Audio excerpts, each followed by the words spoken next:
A page from the Heavenly Court's hidden annals ends with blood splashed across the ink. Beneath the shattered pillars of Lingxiao Palace, the headless corpse of the ancient celestial emperor still sits in silence, while Founding Emperor Qin Ye draws the Carefree Sword and turns 35 layers of void into a slaughtering ground.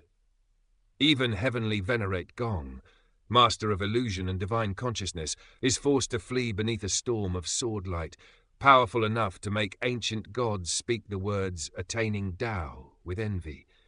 But the wounds left behind are not only carved into flesh.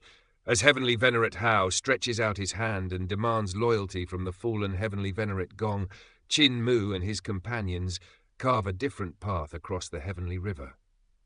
Their laughter shakes the Nether Capital, their blades split the gates of reincarnation, and Yin Tianzi is cut down again and again like a nightmare refusing to die. Yet beyond the chaos of battle, another storm is already gathering in Xuan, where suns burn, stars collapse, and the Heavenly Dao itself begins to awaken. This is Recap Tales of Herding Gods, Chapter 1435-1441. A single sword can sometimes say more than an army. And in this moment, outside Lingxiao Palace, silence itself becomes a warning. The Founding Emperor sits motionless upon the imperial throne, eyes closed, hand resting on the hilt of the Carefree Sword. Around him is the shattered dignity of the Heavenly Court. The ancient celestial emperor's body lies headless nearby, and the sacred hall that once represented supreme heavenly authority has already become a battlefield of gods. But the true danger has not yet arrived, because Heavenly Venerate Gong is approaching. This is not just another clash between powerful cultivators. This is a carefully chosen strike in a much larger war.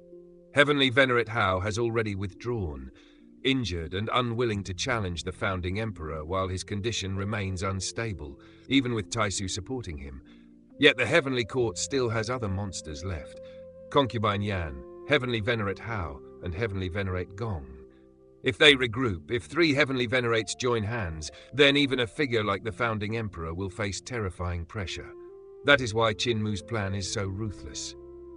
He does not ask the Founding Emperor to defeat everyone. He asks him to wound Heavenly Venerate Gong badly enough that the balance collapses. And this request reveals something important. Qin Mu understands the battlefield like a chessboard. He knows that in Xianxia warfare, victory is not always about killing the strongest enemy. Sometimes it is about removing one pillar from the formation, forcing the entire heavenly structure to tremble. The Founding Emperor understands this as well. He hears the footsteps. He knows who is coming, and his fingers close around the sword one by one. This tiny movement is more terrifying than a roar. A lesser warrior announces killing intent with rage. A true sword sovereign announces it with stillness. When Heavenly Venerate Gong enters and sees the fallen celestial emperor, her focus shifts for one brief instant. That instant is enough. The Founding Emperor opens his eyes and draws the Carefree Sword. What follows is not simply an attack, it is the 35th heaven of the Sword Dao. To ordinary cultivators, a sword technique is a move. To experts, it is a domain. But to the Founding Emperor, Sword Dao has become almost a law of existence. His sword light does not merely slash forward, it expands into a supreme sword realm, filling Lingxiao Palace as if the entire hall has been transformed into a world made of blades, intent, and absolute resolve. Then the palace erupts. Countless sword lights pierce through the sacred structure, tearing outward in every direction. Across the heavenly court, gods and demons look up in shock as the palace of highest authority is riddled with sword radiance. The sky itself is carved open, leaving wounds in space. This image matters. Lingxiao Palace is more than a building. It is the symbol of Heavenly Court's rule. For sword light to burst through it from within is a visual declaration. Heavenly authority can be pierced. The throne can be challenged. The old order is not untouchable. Heavenly Venerate Gong retreats quickly, already injured in many places. But the true horror of the technique has only begun. The sword lights are not random remnants of an attack. They awaken the Founding Emperor's Sword Dao brands hidden across 35 layers of void. In other words, his sword has already marked reality itself. Each layer of empty space becomes a battlefield. Each sword brand becomes another version of his will. This is why the 35th heaven is so frightening. The attack does not come from one direction. It does not rely only on the sword in his hand. It is a network of sword Dao imprints spread through the void, turning the surrounding world into his weapon. Heavenly Venerate Gong tries to defend, but even a Heavenly Venerate has limits. She can block some of the sword lights, but not all of them. Soon, blades pierce through her defenses, and her body is struck again and again. At this point, the power difference becomes clear. Heavenly Venerate Gong is not weak. She is one of the highest beings in the heavenly court, a master of divine consciousness, illusion, and void branding. Against most opponents, she would be a calamity. But the Founding Emperor is not fighting like an ordinary cultivator. He is fighting like a man whose Dao has reached the edge of becoming absolute.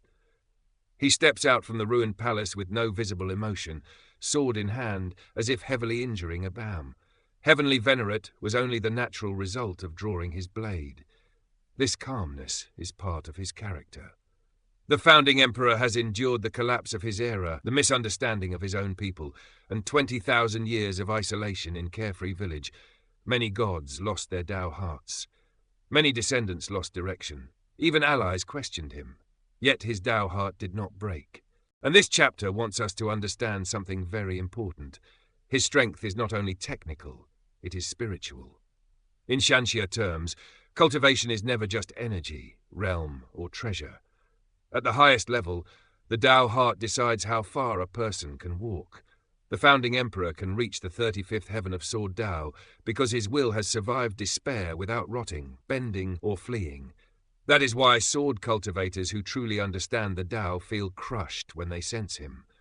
To them, he is not merely a senior expert, he is a mountain standing at the end of the road. This also explains the shadow he casts over people like village chief Su Muje. Even a brilliant sword god can feel trapped beneath the image of someone greater. To surpass a peak, one must first break the god inside one's heart. That is often harder than breaking an enemy's body. Now Heavenly Venerate Gong reveals her own path. Her divine consciousness surges, and illusions roll toward the Founding Emperor in layers. Against Qin Mu, such illusions could be extremely dangerous. Qin Mu is clever, adaptable, and monstrous in potential, but his Dao heart and cultivation are still developing. Illusions can enter through uncertainty, emotion, memory, and desire. But against the Founding Emperor, they fail. Why? Because his Sword Dao and Sword Heart are unified. Illusion can deceive the senses, but it cannot easily deceive a completed Dao. You cannot make a mountain doubt that it is a mountain. You cannot make a Sword Heart forget the direction of its edge. Heavenly Venerate Gong realizes this, and despair appears. She asks why he wants to kill her. He does not answer. That silence is meaningful. It shows that this is not personal revenge, not emotional hatred, and not a debate. This is war. In war between heavenly venerates, explanations are luxuries. The blade itself is the answer. But just as he presses the advantage, new forces intervene. The Founding Emperor suddenly withdraws, and immediately a terrifying great abyss appears where he had been standing, devouring the space around it. Had he remained even a moment longer, he might have been swallowed. Then a Taiji diagram forms, yin and yang energy slicing like cosmic scissors. Again, he has already moved past the killing stroke before it lands. This sequence shows another level of battle awareness. At this realm, speed alone is not enough. The Founding Emperor is reading danger before it fully manifests. His retreat is not fear. It is precision. He knows when to strike, when to stop, and when hidden players have entered the board. Concubine Yan has arrived, accompanied by the ancient gods Taiji. Now the battlefield becomes politically dangerous. This is no longer Founding Emperor versus Heavenly Venerate Gong. It is a potential collision between a near-Dao sword cultivator, a Heavenly Venerate, and ancient gods connected to primordial forces. The ancient gods attack with Taiji power, abyssal devouring force, yin and yang cutting energy, and even a descending ancient bell. These are not ordinary divine arts. They represent ancient cosmological principles: balance, polarity, creation and destruction, containment and suppression. Yet the Founding Emperor answers with Sword Dao. When the bell descends, his sword chi rises into 35 heavens, forming the clear jade realm sword domain at the summit. The bell's vast sound cannot crush through it. This is one of the most impressive signs of his realm. He may not be an innate ancient god, born from primordial Dao, but his acquired cultivation has reached a height that can challenge ancient authority. That is a recurring theme in Xianxia. The born sacred may possess natural advantage, but the self-forged Dao can become even more terrifying because it is earned through suffering, comprehension, and will. The Founding Emperor then tears through the Taiji diagram with his sword and passes beyond their blockade. The ancient gods do not pursue him recklessly. Concubine Yan is confused. Why let him go? Their answer reveals the true weight of this chapter. If they forced him to stay, they would also be injured. They admit that in Dao realm, he stands above them. His only limitation is that he is not an innate being like them, but even so, he is already near the threshold of becoming a true Dao expert. That admission shakes Concubine Yan, and it should shake the audience too. Because this chapter is not simply about the Founding Emperor injuring Heavenly Venerate Gong, it is about recognition.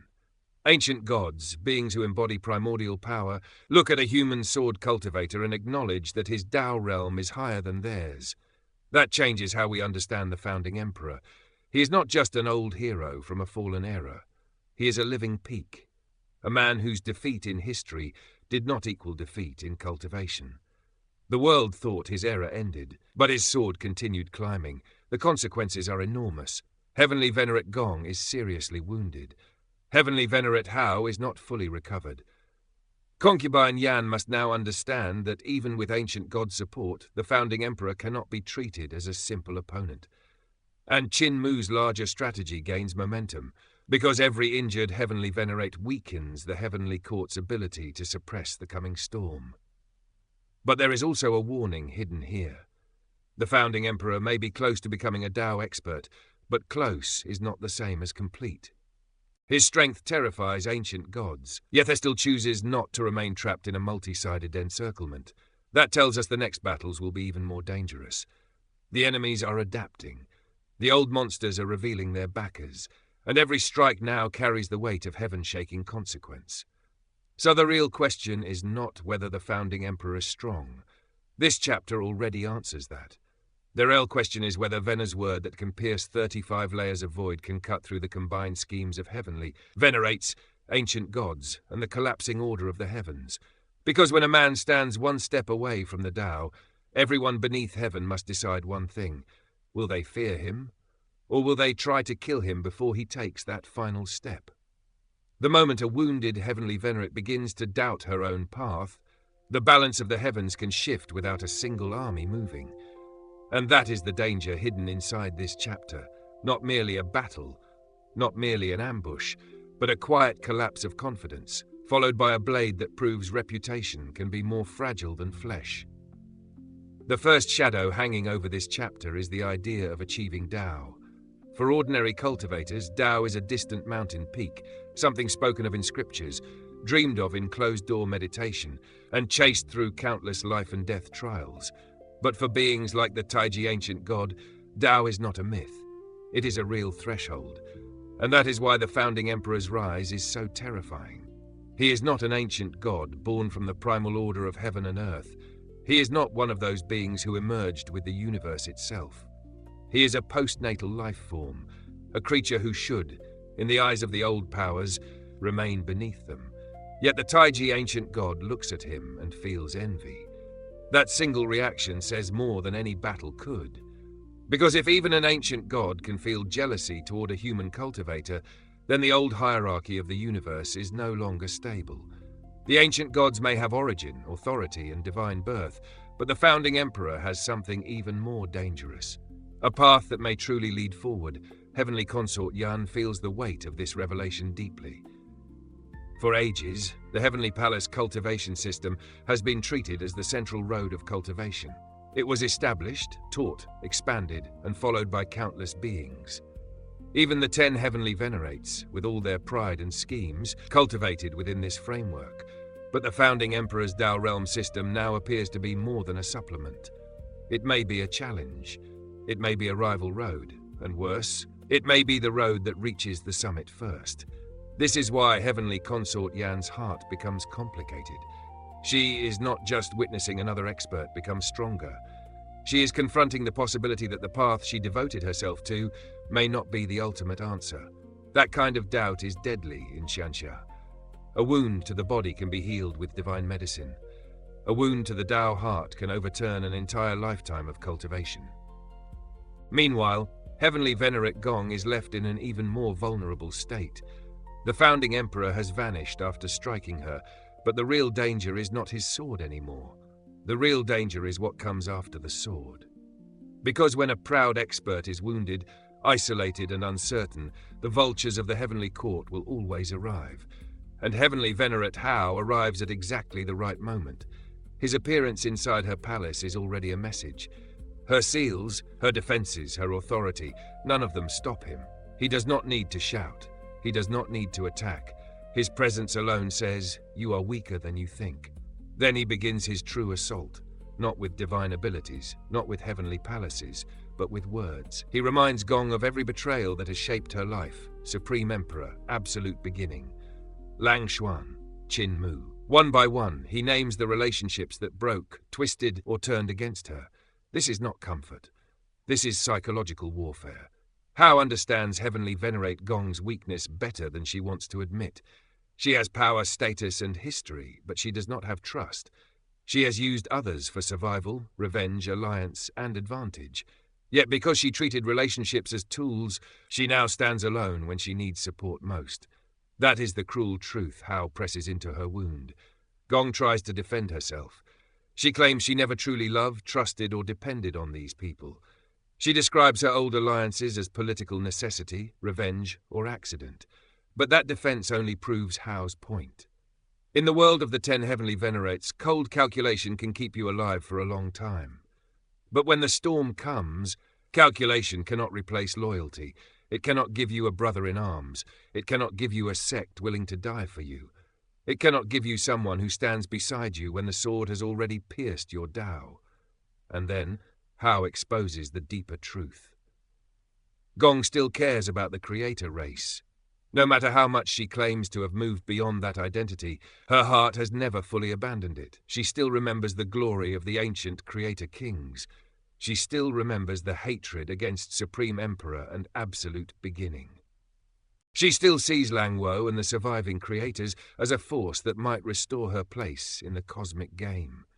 This is why Qin Mu wanted to stop her. If Heavenly Venerate Gong reunites with Langwo during the Battle of Nether Capital, the situation becomes far more dangerous.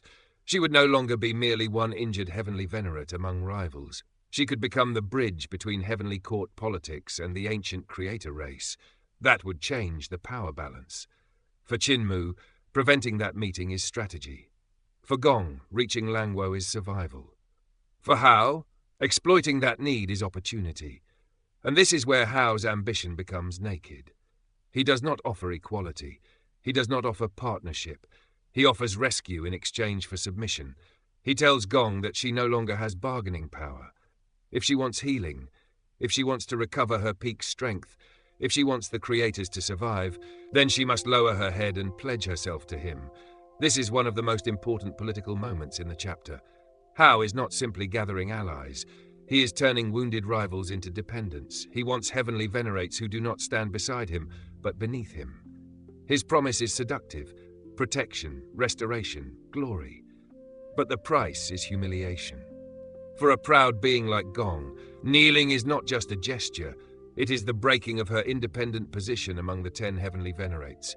And behind Hao, there is a vague shadow, something Gong can sense but not clearly identify. That shadow matters. It suggests Hao may not be acting alone, or that something deeper is supporting him. In Xianxia terms, when a figure appears with an indistinct presence behind him, the scene is warning us. The visible hand may not be the only hand moving the chessboard. Then the chapter cuts sharply from heavenly pressure to drunken mockery. And this contrast is brilliant. On the heavenly river, Qin Mu, Butcher, Jie Huali, Tian Shu, and Luo Wushuang approach the Nether Capital's heaven gate. But instead of solemnly preparing for battle, Qin Mu's group does something far more insulting. They laugh, they drink, they mock Yin Tianzi in front of his own army. This is not random comedy, this is battlefield strategy. Yin Tianzi is a ruler who depends heavily on image. He wants to appear majestic, terrifying, and worthy of commanding the forces of Nether Capital. So Qin Mu's group attacks that image directly. They drag out his old humiliations, his dependence on stronger patrons, his fear of past enemies, and his history of betrayal. Whether every insult is fair does not matter. What matters is that Yin Tianzi hears them. His army hears them. His authority begins to crack before the battle even starts. This is a classic wuxia tactic. Before the blade enters the body, strike the mind. If the opponent loses composure, his technique becomes flawed. If his Dao heart trembles, his killing intent turns unstable. If he attacks from anger instead of calculation, he steps into the trap willingly. And Yin Tianzi does exactly that. He finally erupts. He reveals that he is there under Heavenly Venerate Hao's command, blocking Qin Mu from going to Xuan Capital. That admission is important because it confirms Hao's wider arrangement. While Hao pressures Gong in one place, his forces are also trying to control Qin Mu's movements elsewhere. This is not a single conflict. It is a web. Hao is moving pieces across the board. Yin Tianzi then unleashes his power. Behind him, heavenly palaces appear, and the Nether Capital's Heaven Gate adds to his aura. He may not be a true Heavenly Venerate of the highest level, but he is still a terrifying expert with 8 heavenly palaces. In ordinary terms, this should be overwhelming.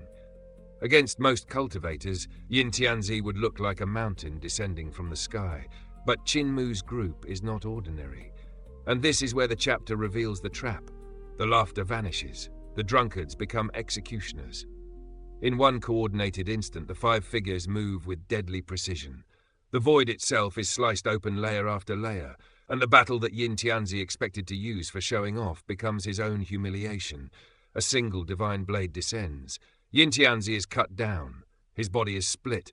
His heavenly palaces are torn apart. Even the grand heaven gate of Nether Capital is cleaved. The meaning is brutal. Yin Tianzi wanted to prove he had risen by his own strength. He wanted to show his army that he was not merely a puppet supported by greater powers.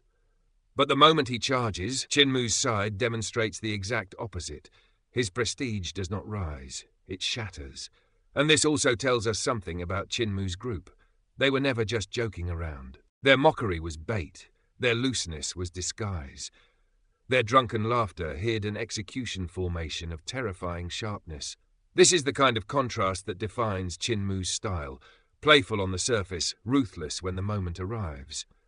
Butcher and the others are not background companions here. They represent a different kind of power from the Heavenly Venerates. Their strength is not built only on heavenly palaces and formal rank. It comes from battle instinct, blade path, cooperation, and the ability to seize a single opening with absolute decisiveness. That is why this ending lands so hard. The chapter begins with Dao, with the question of which cultivation path can truly reach the summit. It then moves into politics, betrayal, and submission. Finally, it ends with a blade cutting through illusion. Founding Emperor's Dao path shakes the confidence of the ancient powers. Heavenly Venerate Hao turns Gong's loneliness into a chain. Qin Mu turns ridicule into a killing trap. And Yin Tianzi learns that a title, an army, and 8 heavenly palaces mean nothing if the enemy has already broken your mind. For the next stage, the key question is no longer whether the heavenly court has strength. Of course it does. The real question is this. When every heavenly venerate is plotting, every alliance is poisoned, and every battlefield hides another battlefield beneath it. Who is truly controlling the direction of the war? Hao, Qin Mu, or the unseen shadows waiting behind them? A man who controls reincarnation should be almost impossible to kill. Cut him down once, and he returns through the gate. Destroy his flesh, and he borrows another body. Break his palace, and he hides inside the cycle of death and rebirth. But this time, Yin Tianzi faces something even more terrifying than death. He faces Qin Mu and 4 blade masters standing together as one edge. And for the first time, the Lord of the Nether Capital begins to understand a truth every old monster fears. A genius who survives you once may return as a calamity you can no longer measure. At first glance, this battle looks simple. Qin Mu, Butcher, Tianshu, Jie Huali, Luo Wushuang, and Dao Liuzhao join forces and strike. Yin Tianzi is cleaved apart. His body falls. His heavenly palaces are split. His Nether Capital Heaven Gate is damaged. But this is not truly a scene about killing an enemy. This is a scene about power evolution. Because the Yin Tianzi Qin Mu fought in the past was not someone he could casually defeat. Back then, Qin Mu had relied on timing, allies, and desperate pressure just to survive him. Yin Tianzi was not weak. He was not a random villain to be trampled. He was a monster with deep experience, strange Dao techniques, and one of the most troublesome divine arts in the entire cultivation world. The difference now is Qin Mu. His cultivation has advanced by a terrifying degree. His Dao realm has reached the 26th heaven. His cultivation platform has risen to the 9 prisons platform. He has already endured trials that would erase ordinary gods from history. He could face the Empress Dowager in the Taiji Starfield without collapsing. He could enter the Ancestral Court's God Execution platform and still live. So when he stands together with these blade cultivators, their combined saber path surges beyond normal logic. This is why Qin Mu dares to march toward Xuandu. He is not acting out of blind arrogance. He is making a calculation. He believes that if the 5 of them unite their paths, they may even withstand 1 or 2 attacks from a Heavenly Venerate. That confidence matters. In Xianxia battles, realm is important, but understanding is often sharper than realm. Qin Mu is no longer merely increasing raw magic power. He is branding his great Dao across layer after layer of void. When he joins forces with these saber experts, the blade path rises toward the 30th heaven. That means their attack is not just a physical cut. It carries Dao comprehension. It carries shared will. It carries the accumulated sharpness of human struggle. And Yin Tianzi, despite all his sinister arts, is struck down. Yet here is where the battle becomes truly dangerous. Yin Tianzi's greatest weapon is not his magic power. It is not his number of heavenly palaces. It is not even his authority over the dead.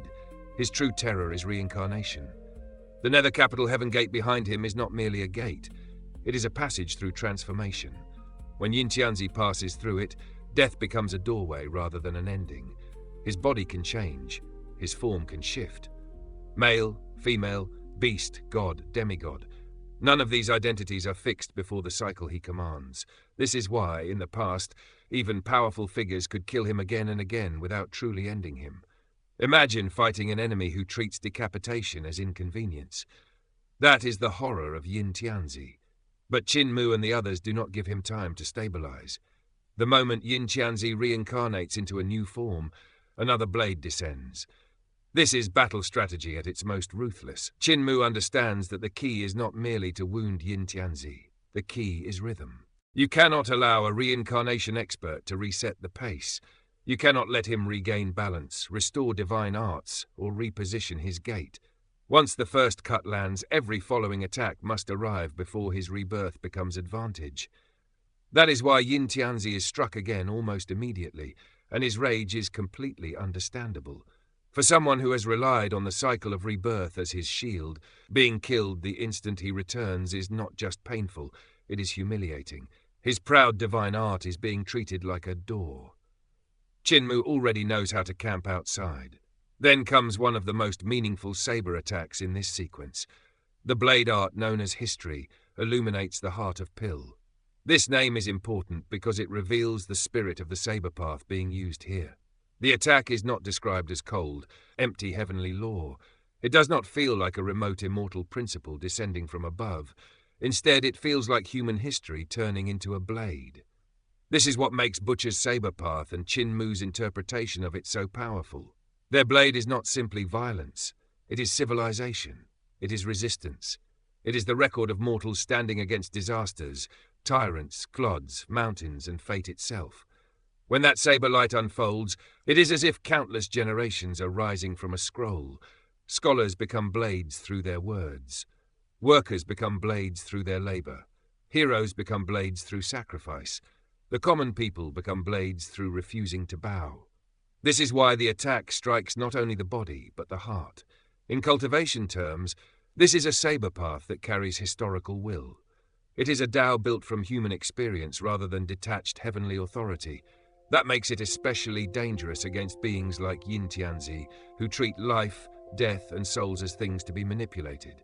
The blade falls, the nether sea is damaged, the heaven gate is shattered again. and Yin Tianzi is forced to retreat through what remains of his reincarnation. But the most terrifying exchange comes afterward. Yin Tianzi reincarnates once more, this time appearing as a red-robed woman before the broken gate, and instead of relying on escape, he uses a bow. To an ordinary listener, that may sound strange. How can bowing be an attack? But in the world of Yudu divine arts, gestures carry law. A bow can become a curse. A salute can crush the primordial spirit. A ritual motion can tear apart the soul before the body even understands it has died. Yin Tianzi bows toward Qin Mu and the Blade Masters. Immediately, the gods and devils caught between them begin to suffer the consequences. Their primordial spirits break apart. Their souls collapse into black sand. This is not ordinary killing. This is an attack aimed at the root of existence. And Qin Mu's reaction is the proof of how dangerous it is. He does not meet it with another blade. He shields his companions with his cloak, steps forward and bows back. This is one of Qin Mu's most impressive moments in the chapter. He recognizes the nature of the attack instantly. He knows that if the bow lands unchecked, even powerful allies may be dragged into spiritual destruction. So he counters ritual with ritual, Yudu art with Yudu art, curse with curse. Behind Qin Mu appears a gate connecting heaven and earth, reaching upward toward Xuan and downward toward Yudu. This image matters. Qin Mu is not only borrowing one side of the cosmos, his path is strange because it bridges opposites. Heavenly Dao, Yudu, primordial chaos. These forces should not easily coexist. Yet Qin Mu's cultivation repeatedly turns contradiction into strength. When he bows, his own divine art erupts. His Yudu attainment clashes directly with Yin Tianzi's. But Qin Mu's counterattack contains something even more profound, primordial chaos qi. That detail changes the entire power balance. Yin Tianzi's bow destroys souls and turns them into black sand, symbolizing Nether Capital's dominion over death. Qin Mu's bow goes further. Where his power passes, space breaks down, bodies burst apart, and the victims dissolve into wisps of chaotic qi. This suggests that Qin Mu's Dao is not merely death-based. It reaches toward the origin before order, before form, before the separation of life and death. That is why Yin Tianzi's Heaven Gate begins to crack under the pressure. This is no longer a normal exchange between divine arts. This is two systems of cosmic authority colliding. On one side, reincarnation, Yudu, the manipulation of souls, the endless return through Nether Capital. On the other side, Qin Mu's chaotic path, his Yudu understanding, his heaven and earth divine gate, and his terrifying ability to transform enemy power into something more primal. The result is catastrophic. The boat beneath Qin Mu cannot endure the pressure and shatters. His blood and qi surge upward, forming a blood sea mixed with Yudu devil energy. Across the battlefield, Yin Tianzi also suffers.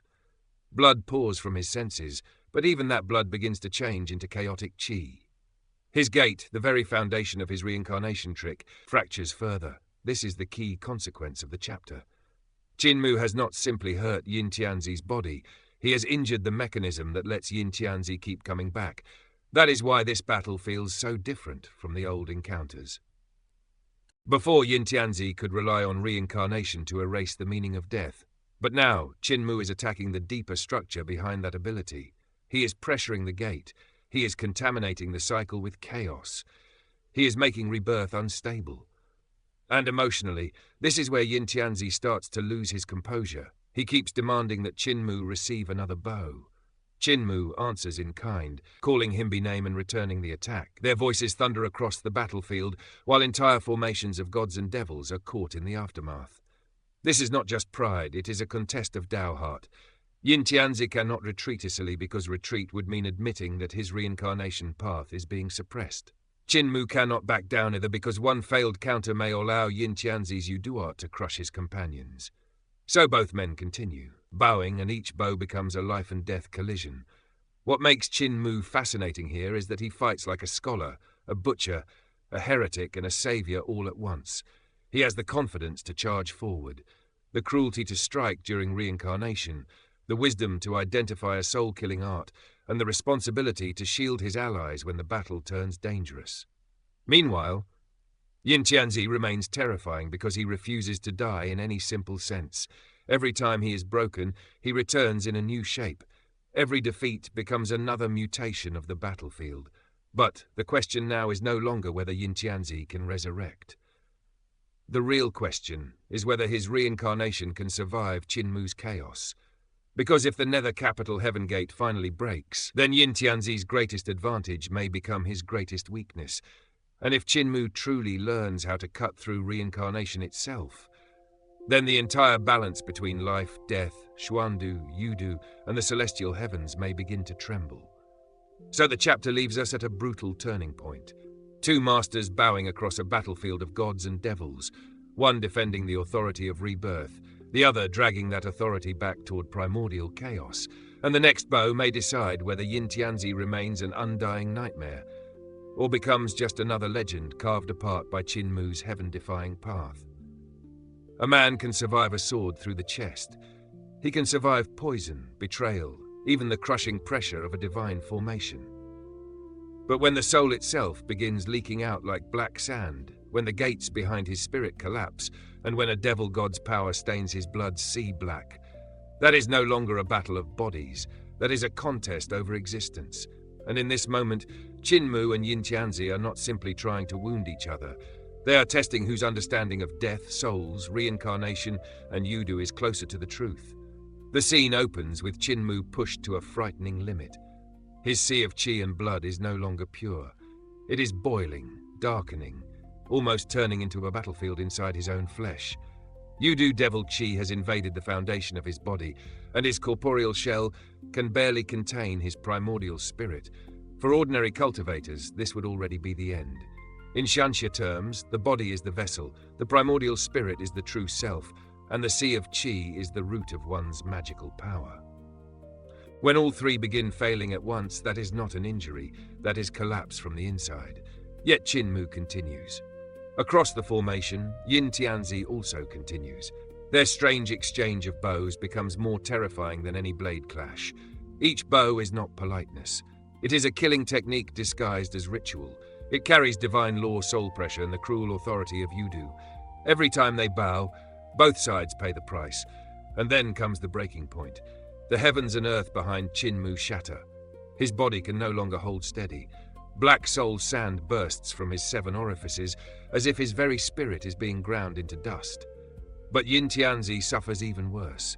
His body detonates into chaotic qi. The Nether Capital gates behind him are destroyed.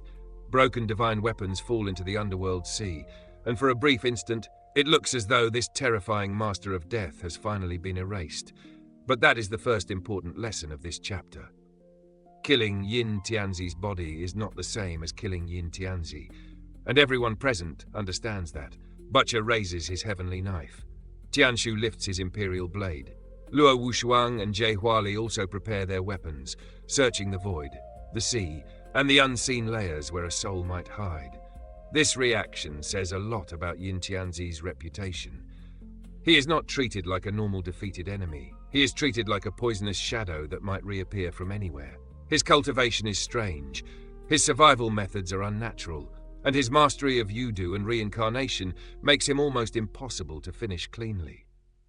In the martial world, there are enemies you cut down, then there are enemies you must confirm dead 10 times. Yin Tianzi belongs to the second kind. Qin Mu, weakened but still standing, uses Soul Guide to gather the scattered black sand of his soul and rebuild himself. This is not just recovery. It shows how far his control over the soul path has grown. Most people fear the soul leaving the body. Qin Mu can call it back, shape it, and repair it before disaster fully takes root. That is why Butcher stops himself from helping. He sees Qin Mu's aura is weak, but stable. The boy who once needed protection has become someone who can drag himself back from the edge of spiritual destruction. Then Qin Mu opens the vertical eye between his brows and sees the truth. Far away, in the underworld sea, a head is drifting back toward Nether Capital. Yin Tianzi has escaped. This is one of the chapter's most important power-scaling moments. Qin Mu does not panic. He does not order everyone to chase. Instead, he calmly explains that Yin Tianzi's connection to heavenly yin and yudu makes him difficult to kill completely. And then Qin Mu delivers an almost insulting judgment. Yin Tianzi, in his eyes, has become a tool for testing their abilities. That sentence is arrogant, yes, But it also reveals Qin Mu's changing position in the greater game. He is no longer looking at every powerful enemy as an unreachable mountain. He is measuring them, studying them, using them as stepping stones. This is classic Qin Mu. He can be wounded, cornered, and nearly destroyed, yet his mind is already turning the battle into data. What worked? What failed? How dangerous was the enemy? How can this experience be used against greater opponents?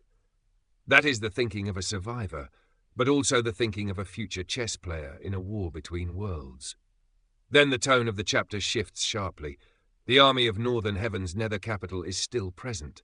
Tens of thousands of gods and devils are watching from their ships, nervous and uncertain. Their master has fled, their morale is shaken, and now Butcher, Tianshu, Luo Wushuang, and the others step forward like walking disasters. Luo Wushuang even asks whether they should wipe the army out. This is not an empty threat. These are blade path monsters. If they truly attacked a disorganized force, the slaughter would be terrible. But Qin Mu stops them. Instead of killing, he smiles and dismisses the army, telling them to scatter and go home since Yin Tianzi has already returned to the underworld sea. On the surface, this looks merciful, but it is also political. Slaughtering the army might create a deeper blood feud and expose their movements. Letting them go creates confusion, fear, and rumor. Qin Mu understands that sometimes making enemies afraid to report clearly is more useful than silencing them with corpses. Then comes the most ridiculous and most Qin Mu-like part of the chapter. Someone worries that the army has seen their faces. Qin Mu calmly takes out a black cloth and covers his face after the fact. This is comedy, but it is also character writing. Qin Mu's logic is shameless, but weirdly practical. If no one catches them openly as bandits, then they can deny everything later. If there is a dispute, words can twist black into white. In the world of heavenly courts, divine politics, and imperial factions, truth is not always what happened. Truth is what can be proven, argued, and survived. Butcher immediately understands and covers his own face too. This tells us Qin Mu did not learn this shamelessness from nowhere. He comes from a village of terrifying elders, and apparently some of them are very familiar with the art of denying responsibility. The others are stunned, but they eventually follow. And then Qin Mu makes the scene even more absurd. He removes the face covering and openly announces himself as Heavenly Venerate Mu. He says he is going to supervise the battle at Mystic City, claims his treasure ship was damaged by bandits, and requisitions a fast ship from the Northern Heaven Army. Think about how bold this is. A moment ago, he was acting like a masked bandit. Now he is using his official identity to demand transportation from the same frightened soldiers who witnessed everything. This is Qin Mu's greatest weapon outside cultivation, audacity. He does not merely lie. He creates a situation where everyone understands the lie, but no one dares challenge it. The generals of Northern Heaven are terrified. They know exactly what happened. They know Qin Mu's group fought Yin Tianzi. They know this explanation is absurd. But Qin Mu smiles and warns them that if he covers his face again, then he is no longer Heavenly Venerate Mu. He is a bandit bold enough to kill even Yin Tianzi. That threat is elegant in its shamelessness. As Heavenly Venerate Mu, he requisitions a ship. As a masked bandit, he might silence witnesses. The generals choose survival. They hand over the vessel and flee. This moment may seem comedic, but it reveals something serious about power in the Xianxia world. Identity is a weapon. Reputation is a weapon. Fear is a weapon. Qin Mu switches between official dignity and outlaw menace as easily as changing masks. And the most dangerous part is that both identities are real. Once Qin Mu and the others board the fast ship, the chapter turns back toward military analysis. Butcher watches the retreating Nether Capital army and notices something important. Even while withdrawing, their formation remains orderly.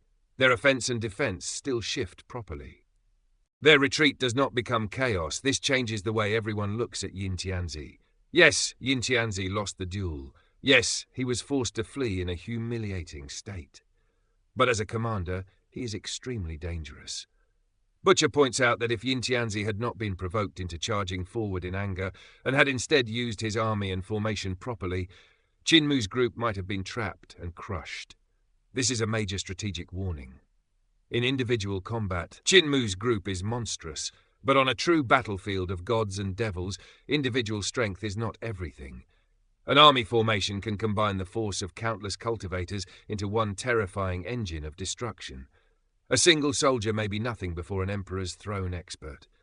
But 10,000 soldiers, linked by formation, command, timing, and divine weapons, become a mountain descending from the heavens.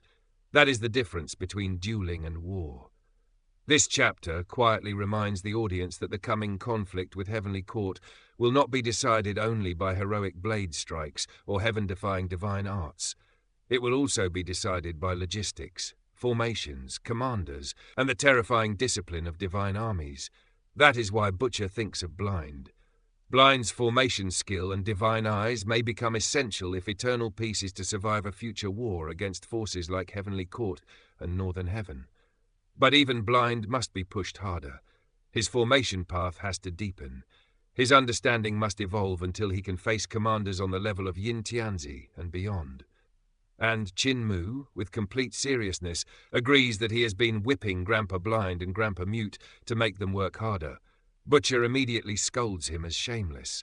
Yet beneath the humour, there is affection and urgency. Qin Mu understands that everyone around him must grow.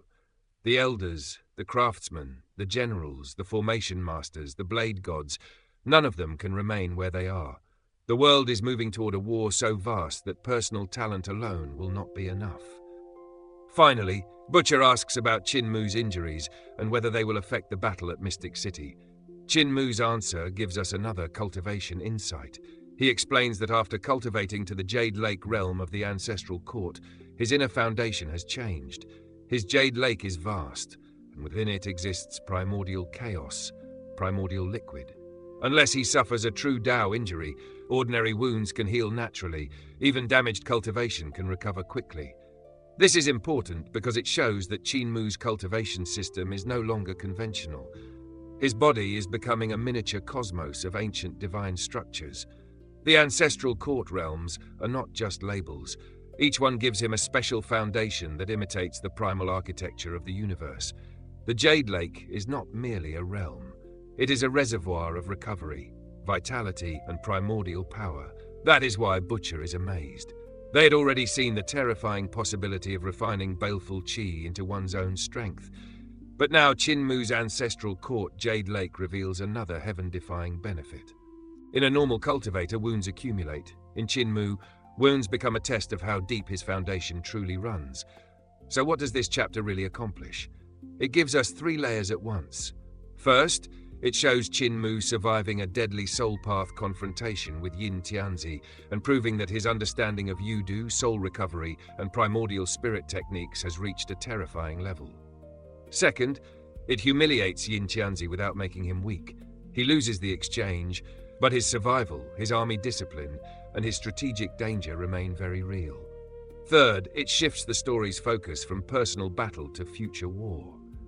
The chapter is telling us that the next stage of conflict will not be solved by one genius alone. Eternal peace will need formations, commanders, craftsmen, divine weapons, and people like Blind and Mute reaching higher than ever before. And that is what makes Qin Mu so dangerous. He does not only fight, he learns, he jokes, he steals ships with a straight face. He turns enemies into experiments. He turns allies into future weapons. And even after nearly losing his soul, he is already thinking about the next battlefield. But Yin Tianzi is not dead. He has returned to the underworld sea, wounded but alive, carrying humiliation and hatred back into the darkness. So the real question is this: when the Battle of Mystic City arrives, will Qin Mu's shameless courage be enough?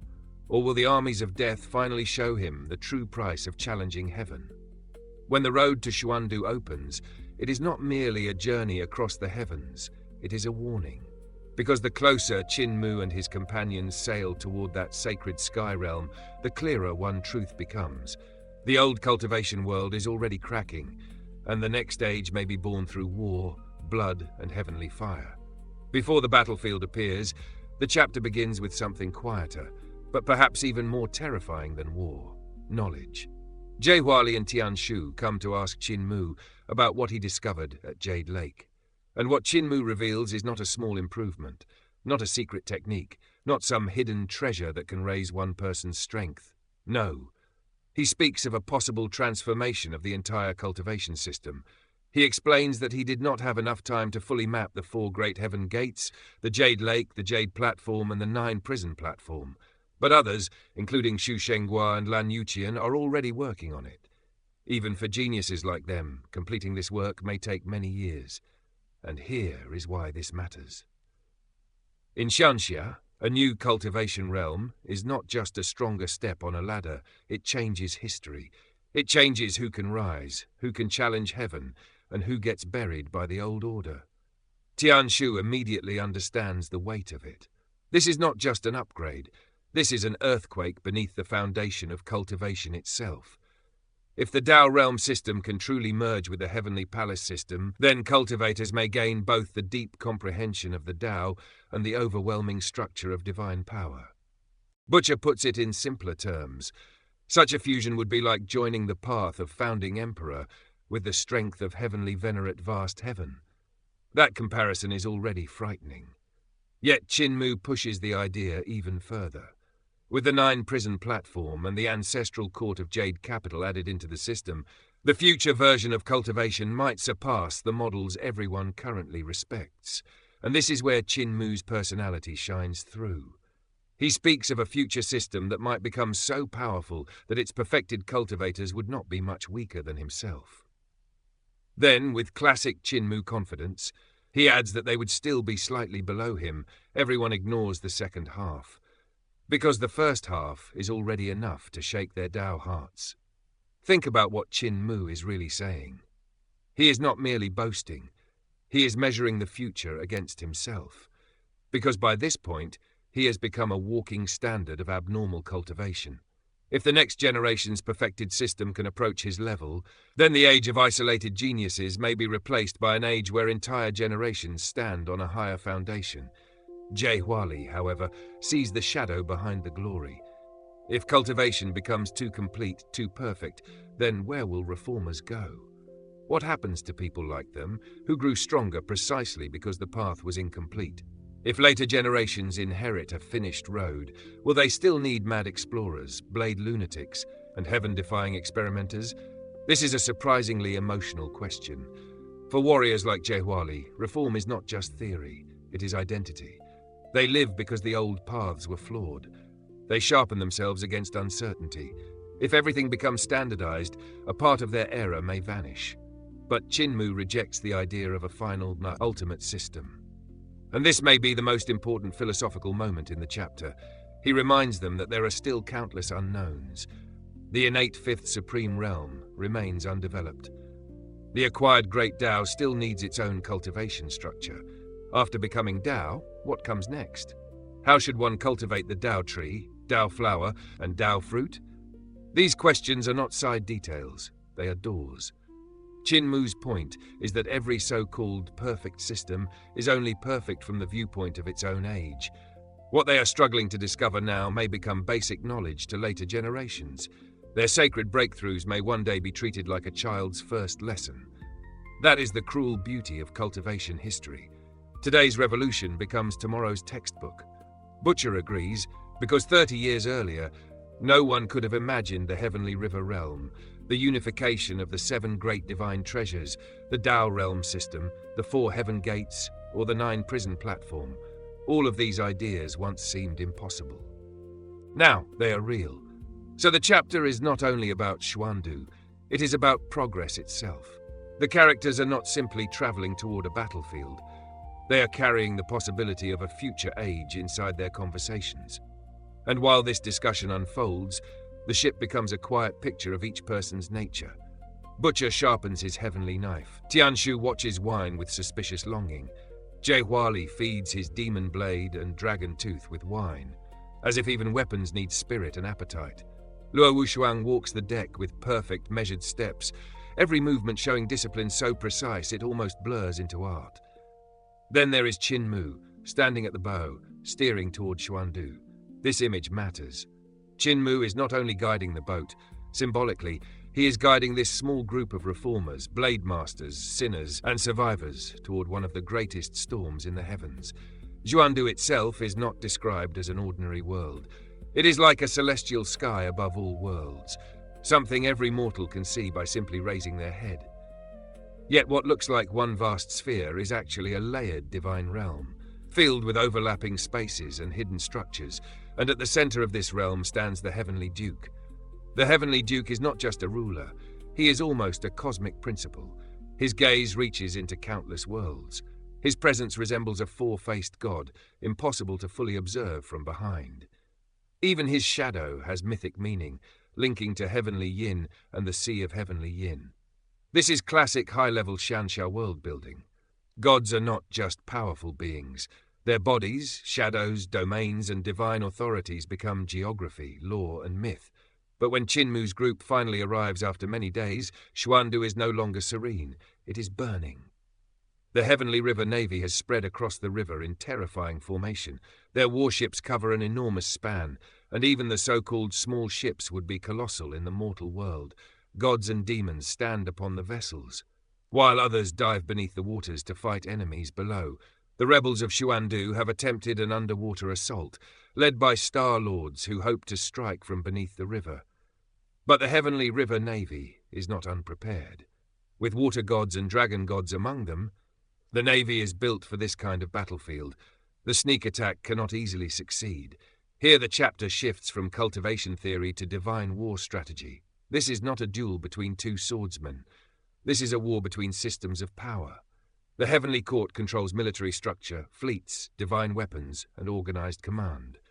Xuandu's side controls celestial authority, stars, suns, moons, and the loyalty of those who serve the Heavenly Duke.